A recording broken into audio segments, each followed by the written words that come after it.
জানো জুডো, ছোটবেলায় মানে বেশ কয়েক বছর আগে আমি আমি আর রুমি কত প্ল্যানিং করতাম এই দিনগুলোর জন্য। কোথায় যাব, কি করব, পুরো প্ল্যানিংটাই আমিই করতাম। মানে রুমি রুমি এই মেসটা একটু গুড গার্ল না, কিন্তু আমি ওকে সবসময় দলে টেনে নিতাম, কারণ বাড়ি থেকে তো একা বেরোতে পারবো না, দুই বোন মিলে বেরোলে একটা জোর আসতো। কি বুঝলাম। কি বুঝলে? এর মধ্যে আবার বোঝাবুঝির কি হলো? না মানে ওই আর কি। ওই আর কি মানে? ওই মানে বুঝলাম যে ওই কদিন কলকাতা শহরের একটা ছেলেকেও ঝাড়ি মারতে বাদ রাখুনি তুমি। ছোট প্লিজ, খুব খারাপ হবে কিন্তু। তুমি কি মনে করো বলো তো, আমি কি খুব ছেলে ধরা টাইপের মেয়ে ছিলাম? আচ্ছা মিমি, তোমার এই ব্যাপারে কোনো সন্দেহ আছে? না বলো, আছে? আচ্ছা মিমি, তুমি ছেলে ধরা না হলে আমি কি করে ধরা পড়তাম বলো তো? এই মরেছে। এই মিমি মিমি, ওফো মিমি তুমি কাঁদছো কেন? আরে কি মুশকিল। এই মিমি কাঁদছো কেন? আচ্ছা এইভাবে কেউ কাঁদে? কি হয়েছে? তুমি সামান্য তামাশা বোঝো না? তুমি কি দিন দিন ছেলে মানুষ হয়ে যাচ্ছ নাকি? ছাড়ো আমাকে প্লিজ, কেঁদো না। আমি জানি তুমি আসলে মনে মনে আমাকে খুব বাজে মেয়ে বলে ভাবো। কথাবার্তা সংযত করো। ডোন্ট ফরগেট মিমি যে তুমি এখন শুধুমাত্র বসু মল্লিক পরিবারের মেয়ে নও। তুমি শুধুমাত্র জুডোরও বউ নও, এখন তুমি ডক্টর বোধাদিত্য সেনগুপ্তর সন্তানের মা হতে চলেছো। তাই যখন তখন যা খুশি বলার দিন তোমার জাস্ট শেষ, রাইট? সরি, আর আর কোনোদিনও বলবো না। তাহলেই তো হলো। হলো। চলো চলো চলো চলো, আস্তে। যেতেই হবে। মিমি দেখো মিমি, সবাই পুজোয় কত আনন্দ করছে বলো, আর আমার একটা মাত্র বউ শরীরটা সামান্য একটু খারাপ বলে চুপ করে ঘরের মধ্যে একা একা বসে থাকবে? হ্যাঁ, আমার ভালো লাগে? একবার বলো তুমি। চলো চলো চলো চলো চলো চলো। হ্যাঁ যাচ্ছি, কিন্তু কিন্তু আমরা কিন্তু তাড়াতাড়ি চলে আসবো। ওরে বাবা, আগে তো চলো। জুডো বলছি, আমি কিন্তু মণ্ডপে গিয়ে ঠাকুর দেখবো না। বেশ, তাই হবে, চলো। শোনো না, দেখো তুমি আমাকে এবার একটু বলেই দাও না আমরা কোথায় যাচ্ছি। বললে তোমার কি অসুবিধা হবে বলো? বলো না প্লিজ, বলো না। উফ বাবা, তোমাদের বাড়িতে যাব। হ্যাঁ, আমাদের বাড়িতে? তুমি দেখছি আকাশ থেকে পড়লে কেন? সেখানে যাওয়া বা মুখ দেখা দেখি তো একেবারে বন্ধ নয়, তাই না? না মানে এই তো কালকে মা বাবা এসেছিল, তারা এত বড় একটা অন্যায় করলো, তারপরে? তোমাদের বাড়ির সবাই তো অন্যায় করেনি মিমি। ও বাড়িতে তোমার মা বাবা বাদ দিয়েও এমন অনেকে আছেন যাদের সঙ্গে আমাদের অত্যন্ত মধুর সম্পর্ক, তাই না? ফলকে তোমার মুখটা একেবারে বদলে গেল। মোটেই না। একেবারে আলো ঝলমলে হয়ে উঠলো, আরো অপরূপ লাগছে তোমাকে। যাও, আমি কিন্তু ওখানে যেতে চাইনি, তুমি আমাকে যেতে বলছো। এখন যদি না যাওয়া হয় আমি তোমায় কিচ্ছু বলবো না। কি কি আবার? বারে ওরকম করে তাকিয়ে আছো যে? কথায় বলে এই সময় মা দুর্গাও এই কদিন কৈলাস থেকে বাপের বাড়ি না এসে থাকতে পারে না। এই তো সামান্য মিমি। যাও। দেখো মিমি, প্রত্যেক মানুষের কিছু দায় দায়িত্ব থাকে, সেটা পালন করতে হয়। মিমি, তোমাদের বাড়িতে অতগুলো মানুষ, আজকে বছরকার দিন, এত বড় একটা উৎসবের সময়, এই সময় তোমার জীবনের প্রিয় মানুষগুলোর জন্য যদি সামান্য উপহার না নিয়ে যাও তাহলে কি ভালো দেখায়? উপহার? বাড়ি এই সময় কি খালি হাতে যাওয়া যায় নাকি? মিমি, তাদের জামাইটি তো অক্ষম নয়।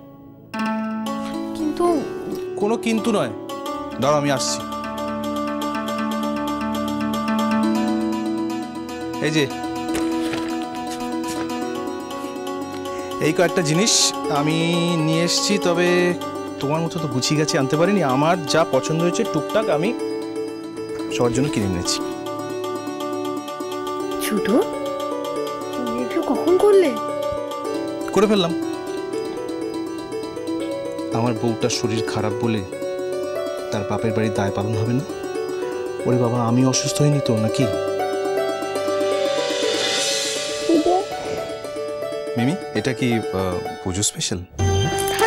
না, আমারও তো কিছু পাওনা হয়, উৎসব বলে কথা। তুমি না সত্যি পারো। হ্যাঁ, পারলাম আর কই। নেহাত আমার বউটার শরীর খারাপ, তাই যা যা পারা উচিত তা তো আমি। আর একটাও কথা না, একদম চুপ। পুজোর দিনে আমাকে বকছো?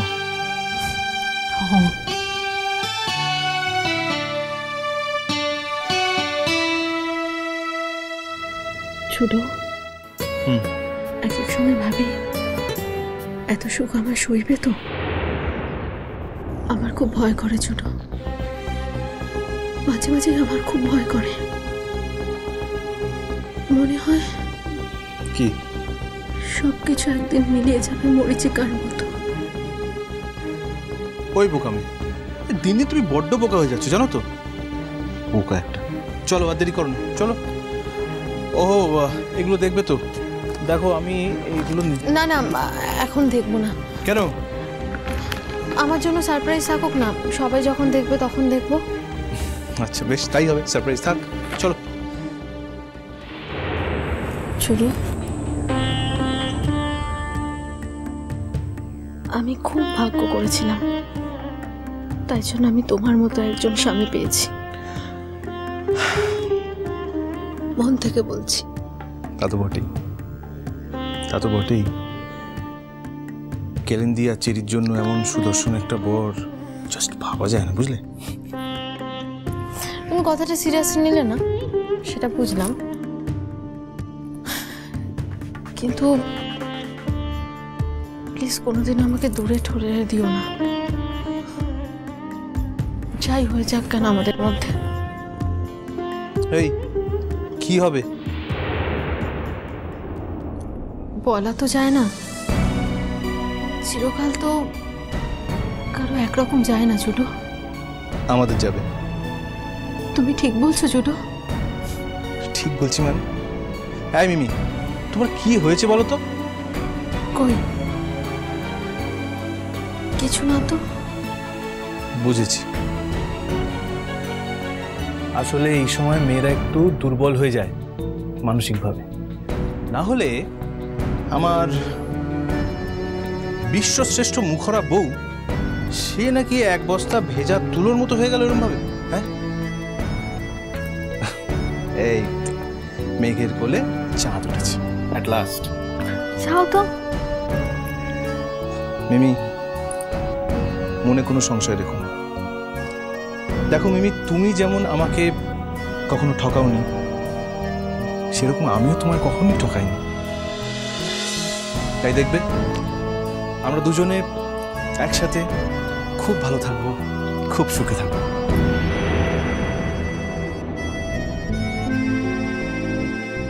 মিমি, হ্যাঁ?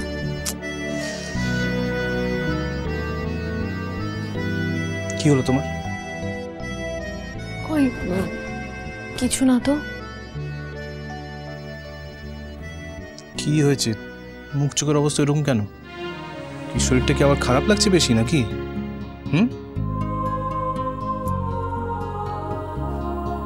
তুমি তুমি যখন আমার পাশে থাকো, আমার সাথে সাথে থাকো, আমার আমার শরীর খারাপ করে না ছোট। আমার আমার আমার নিজেকে খুব সেফ মনে হয়।